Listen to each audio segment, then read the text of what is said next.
بسم اللہ الرحمن الرحیم۔ لا حول ولا قوة الا باللہ العلی العظیم۔ اعوذ باللہ من الشیطان اللعین الرجیم۔ بسم اللہ الرحمن الرحیم۔ الحمد للہ رب العالمین وصلی اللہ علی سیدنا محمد وآلہ الطیبین الطاہرین المعصومین المظلومین۔ ناظرین کرام، سامعین محترم، ہمارا آج کا عنوان گفتگو جو ہے وہ ہے انہدام جنت البقیع۔ جیسے ہی جنت البقیع کا تصور نظروں کے سامنے آتا ہے تو ہر صاحبان عقیدت اور اہل بیت سے محبت رکھنے والا اور اس کی نگاہوں کے سامنے جنت البقیع کی وہ ٹوٹی ہوئی قبریں آ جاتی ہیں، جسے آج سے تقریباً 100 سال پہلے غالباً 1925 عیسوی اور 1344 ہجری میں استعماری طاقتوں اور وہابی قوتوں نے اپنے ناپاک ارادے کو اور اپنے ناپاک عقیدوں کو ظاہر کرتے ہوئے منہدم کر دیا تھا۔ اگر جنت البقیع کی تاریخ کو دیکھا جائے تو 2 مرتبہ کم از کم جنت البقیع کو گرایا گیا ہے۔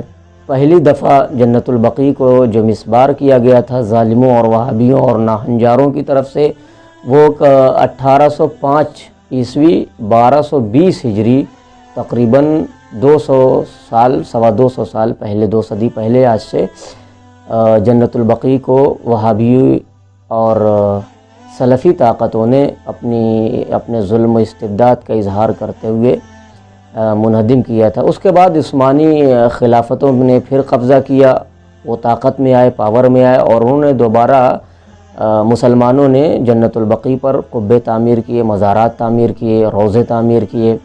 اس کے بعد پھر جب یہودیوں نے پھر کہیے وہابی کہیے، سلفی کہیے، یہودی کہیے، ان لوگوں نے پھر جب طاقت پائی اور قوت میں آئے تو انہوں نے پھر وہی 1925 ہجری، 1925 عیسوی اور 1344 ہجری 8 شوال اور اپریل کا مہینہ تھا غالباً، آج 8 شوال کے دن جنت البقیع کو منہدم کیا۔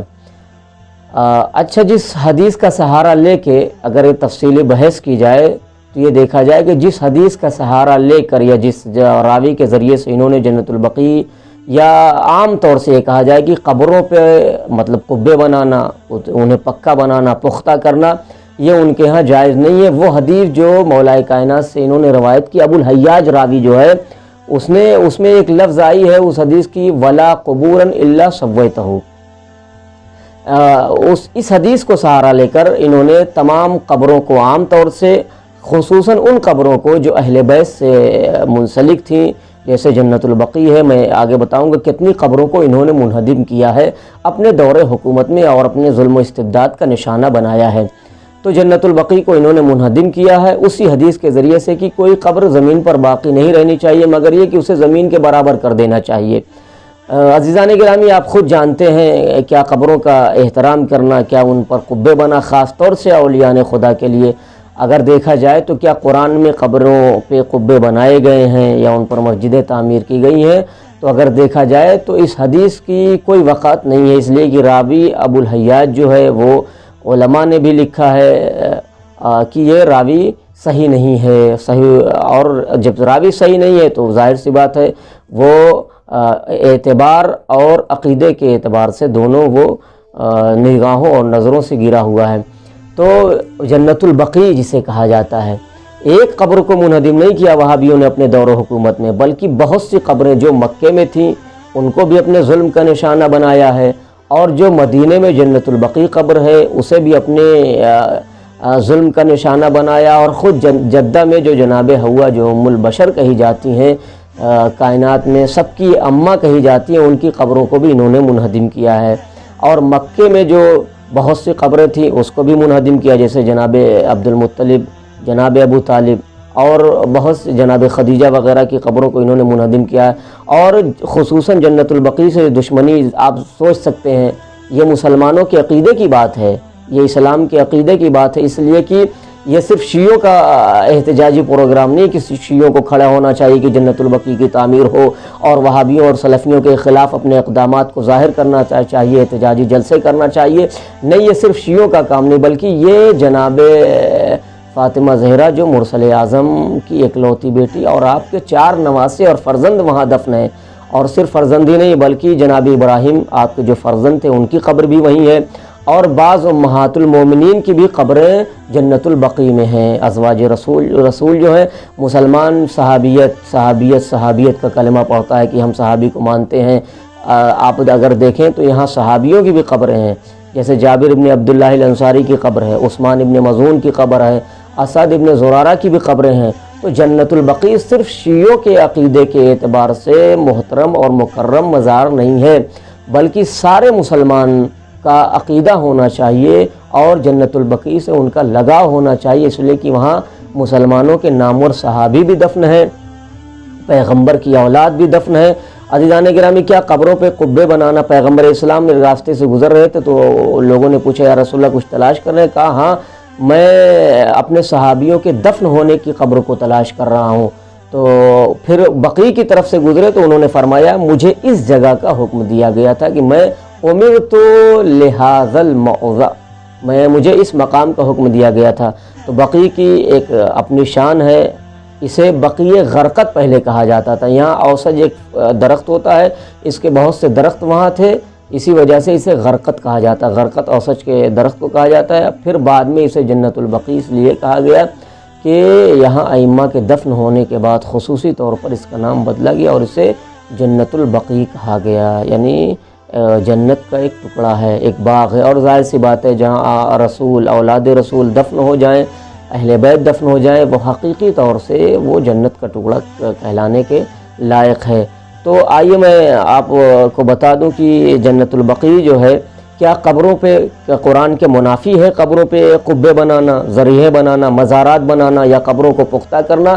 نہیں عزیزان گرامی، قرآن کے خلاف اور منافی بھی نہیں ہے۔ کیوں؟ اس لیے قرآن میں 2 جگہ آیا ہے اصحاب کہف جو کہ صدیوں سال گزر چکے ہیں، وہ آج بھی زندہ ہیں، اور یہ لطف و عنایت پروردگار ہے اور مشیت الہی ہے کہ وہ زندہ ہیں۔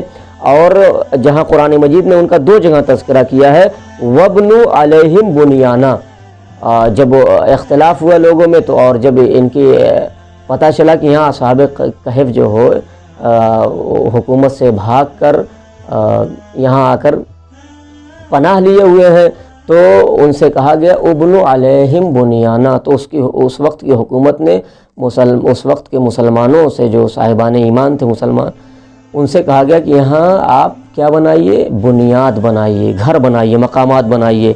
پھر دوسری جہاں ارشاد ہو رہا ہے قال الذین غلبوا علی امر لنتخذن علیہم مسجدا، ہم اس پر جو ہے مسجد بنائیں گے۔ جب 2 فریقوں میں اختلاف ہوا تو انہوں نے کہا کہ اگر ہم اس پر غلبہ پائیں گے تو ہم یہاں کیا کریں گے؟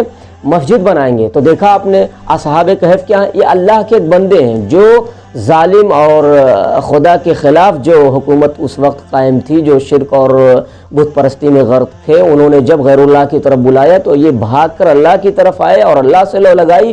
تو نہ یہ نبی ہیں، نہ امام ہیں، نہ معصوم ہیں، نہ رسول ہیں، بلکہ اولیاء خدا، خاصان خدا ہیں۔ مگر جب قرآن نے ان کے کہف اور ان کے رہنے کی جگہ کا تذکرہ کیا تو وہاں کے رہنے والوں کا عقیدہ یہ تھا کہ ہم یہاں مسجد بنائیں گے، ہم یہاں بنیان بنائیں گے، مکان بنائیں گے۔ کیوں؟ اس لیے کہ تاکہ لوگ آئیں اور عقیدت کا اظہار کریں اور لوگوں کا ایمان توحید پر اور زیادہ تازہ ہو کہ جس خدا کے لیے انہوں نے ظالم حکومت کے خلاف قیام کیا تھا، آج اس خدا کا رحم و کرم ان کے شامل حال ہے۔ اور مشیت الہی نے یہ چاہا کہ جنہوں نے ہماری محبت میں، راہ خدا میں، فی سبیل اللہ یہ اقدام کیا ہے، وہ قیامت تک زندہ رہیں اور دنیا کے لیے ایک علامت، نشانی اور معجزہ قرار پائیں۔ تو آپ نے دیکھا کہ قرآن کے منافی بھی نہیں ہے مسجد بنوانا قبروں کے اوپر، اور خاص طور سے اگر کوئی خاصان خدا ہو، ولی خدا ہو، تو مسجد بھی بنائی جا سکتی ہے۔